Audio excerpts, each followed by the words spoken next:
King हर्ष थे, कश्मीर के राजा हर्ष, 11th century 12th century के बड़े प्रतापी रूलर थे वो कश्मीर के। उन्होंने मंदिरों को तोड़ना शुरू किया। उनके पास धन कम हो गया था, तो उन्होंने मंदिरों को धन का स्रोत देखा कि यहाँ तो बड़ा चढ़ावा चढ़ता है, बहुत पैसे आते हैं मंदिरों में। उस समय वीकली हाट वगैरह भी लगते थे, तो उससे भी टैक्स वगैरह आता था। तो उन्होंने उसको लूटना पहले तो शुरू किया, और उसके बाद उन्होंने मंदिरों को तोड़कर उसकी मूर्तियों को, बहुत ही मतलब काल्हान की राजतरंगी ने बड़ा ही डरावना मंजर है कि उन्होंने मूर्तियों को मड में बोला कि उस पर मलमूत्र करें एंड ऑल ऑफ दैट। तो एक बड़ी गंदी सी डिस्क्रिप्शन है। हर्ष का धार्मिक रुझान क्या है? हर्ष का कोई धर्म रुझान नहीं है। उन्होंने इनफैक्ट 2 मंदिरों को जिनको नहीं टच किया, वो दोनों हिंदू मंदिर हैं। तो एक तो जो सन टेम्पल है वहाँ पर, और एक बुद्धिस्ट टेम्पल है, तो उन दोनों को ही उन्होंने टच नहीं किया। तो इसका मतलब क्लियरली वहाँ पर हर्ष का कोई एक आइडिया है कि हाँ भैया ये दोनों मैं रिस्पेक्ट करता हूँ इन मंदिर की, मैं इनको नहीं तोड़ूंगा। उनका कोई ऐसा कोई डिफरेंट धार्मिक रुझान नहीं है। इनफैक्ट वो बुद्धिज़्म में भी बिलीव नहीं करते। He is the only ruler पूरी इंडिया में जिन्होंने टेम्पल डिस्ट्रक्शन को इंस्टीट्यूशनलाइज किया। उन्होंने एक पद बनाया देव उत्पात नायक, मतलब जो देविक मूर्तियों को तोड़ता है वो अफसर, और उदयराज को ये पद मिला था, और उसका काम ही यही था, उसको सैलरी मिलेगी अगर वो मंदिर तोड़ेगा, मूर्तियाँ तोड़ेगा। तो ये ऐसा भी नहीं है कि वो कुछ बनाने के लिए, कंस्ट्रक्टिव चीज़ के लिए किसी को तोड़ रहे हैं, वो ऐसे ही शौकिया तौर पे तोड़ रहे हैं, पैसे के लिए तोड़ रहे हैं। अगर लूटना ही होता तो तोड़ना ज़रूरी नहीं है, भैया आप लूट लो, बट उन्होंने लूट के फिर तोड़ा, तो क्लियरली उनका कोई आइडिया है। फिर उसके बाद कश्मीर से ही आप शेमगुप्त करके एक रूलर थे, जो बहुत वहाँ की फेमस रानी है, रानी रिड्डा, उनके पति 9th सेंचुरी।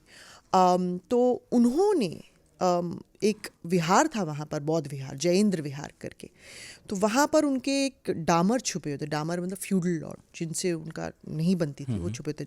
डामर का नाम था संग्राम।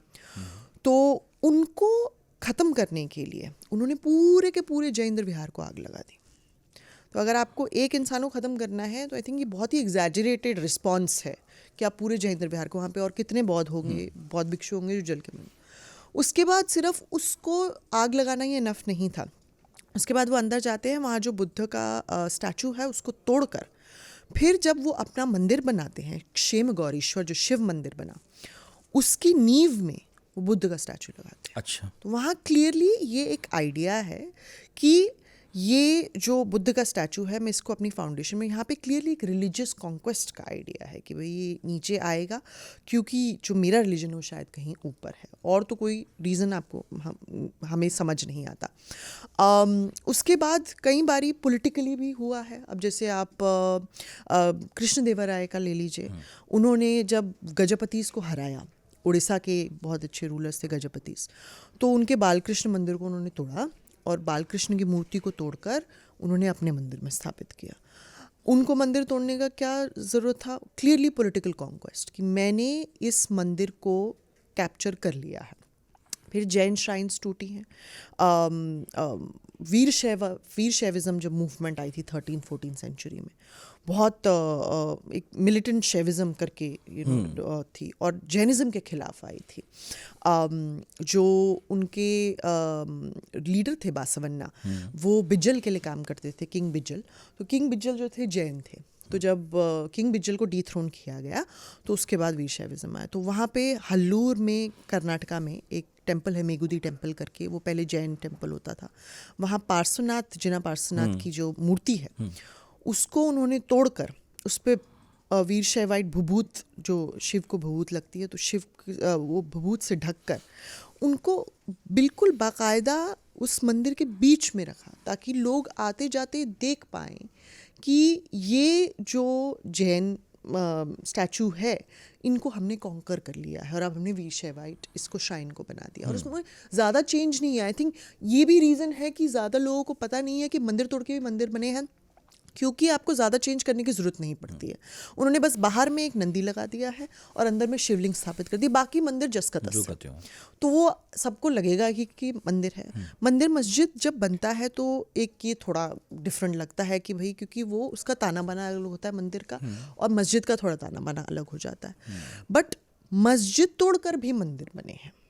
13 सेंचुरी 14 सेंचुरी का एक मस्जिद है दौलताबाद में, कुतुबुद्दीन मुबारक शाह खलजी ने बनाया था, अलाउद्दीन खलजी के इमीडिएटली बाद आए थे वो। तो वो दौलताबाद का जामा मस्जिद बहुत बड़ा बना है। उसको 19 सेंचुरी में, और अभी भी आप जाके देखेंगे तो वही है, उसको उन्होंने भारत माता मंदिर बना दिया।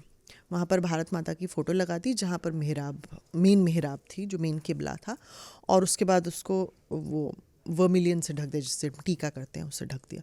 तो ऐसा नहीं है कि सिर्फ मंदिर तोड़ के मस्जिद बने हैं या बौद्ध स्तूप तोड़ के मंदिर बने हैं, मस्जिदों की भी ऐसे कन्वर्जन, होलसेल कन्वर्जन हुई है। मेरी खुद का एक एग्जांपल मांडू से, जहाँ मेरी पीएचडी है, जिस पे मेरी पीएचडी है, वहाँ एक पैलेस को कन्वर्ट करके मंदिर बना दिया गया है, नीलकंठ टेम्पल कहते हैं अब उसे। वो एक अकबर का पैलेस था, अकबर की बाकायदा वहाँ इंस्क्रिप्शन भी है। तो वहाँ पर प्रॉपरली लिखा हुआ है कि जब गुजरात पे उन्होंने फ़तेह कर ली थी, फिर वो यहाँ आए थे और उन्होंने इस पूरे एरिया को पैलेस बनाया था अपना। और वहाँ पे फाउंटेन्स भी लगे हैं बाकायदा, जैसे पैलेशियल फाउंटेन्स होते हैं, बट उन्होंने उनको प्रॉपरली वहाँ पे शिव का वो शिवलिंग स्थापित करके उसको नीलकंठ मंदिर बना दिया। तो ऐसे बहुत एग्जाम्पल्स हैं इंडिया में।